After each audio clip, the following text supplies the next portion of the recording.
Alright, what is up, you guys? We're doing an AC check on a 2015 LTC Tahoe. This is the proper way about going to do it. Got our AC machine here. It's a little bit older technology, but I prefer this over the newer ones because it works better.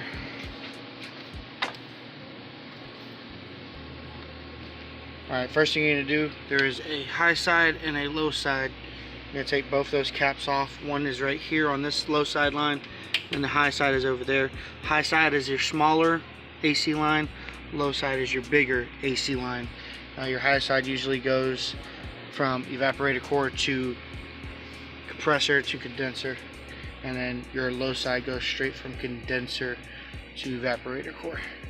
Now this thing does have rear AC as well. What I'm going to do is they want to do a condenser, which is what runs the front, cools all that Freon down. I'm going to double check to make sure that that's actually what they need. So what I'm going to do now is we're going to do a recovery system on this. So we're going to open both sides up. We're going to hit mode, recovery mode, and we're going to start our recovery. Recovery usually takes about 10 to 15 minutes. And then after we do a recovery, we're going to vacuum the system down to a negative charge, to where we can see if it has any kind of leaks, any kind of blockage, and get it took care of. So as soon as it gets done with the recovery, I'll show you the process going through vacuuming it. Alright, you guys, so I'm back over here with the Tahoe again. The recovery process is done. It is zeroed out on the high side. It's down to negatives on the low side. Didn't pull any Freon out of it because evidently whoever checked it last time didn't put any Freon back into it. So what we're going to do now is we're going to set the mode on this thing. We're actually going to stop it. Then we're going to set the mode to vacuum, and we're going to set it for 15 minutes. Right? So in that 15 minutes, it's going to pull vacuum, as you can see. How it's doing it all low and the high side, it's pulling it down into the negatives. And what that does is it puts a negative pressure on the system. It's like, take your finger, put it on, hold on, there we go. So anyways, like I was saying, if you take your finger and you put it on the end of a straw and put the other end in your mouth, while holding that other end you suck in, that's putting a negative pressure onto that straw. And like, let's say there was little pinholes in that straw, well, you'd be able to see where those pinholes are because it's sucking in air from those areas, which means it's not holding vacuum, which is the same thing as what this machine right here tells me. And if it doesn't pull a negative pressure by going down to negative 30 and holding, then that means that we have a leak somewhere. Also, if it doesn't get into the negatives during the recovery process and the vacuum process, it means that we could have a clog somewhere as well. You know, good thing about doing a 15-minute vacuum is, like I was saying, good thing about doing a 15-minute vacuum on this is you can actually let it sit there. It only takes about 2 or 3 minutes for it to fully vacuum the system down. So throughout that 15 minutes, you can actually see if it holds vacuum. So if it's holding vacuum within those 15 minutes, and there's obviously no leaks in the system, and there's no clogs. So after we get done with that 15-minute actual vacuum, we can go back into recharging the system, get it to the proper amount that it's supposed to hold, which we go by pounds. Sure, over in Europe or anywhere else they go by kilograms, but here we go by pounds.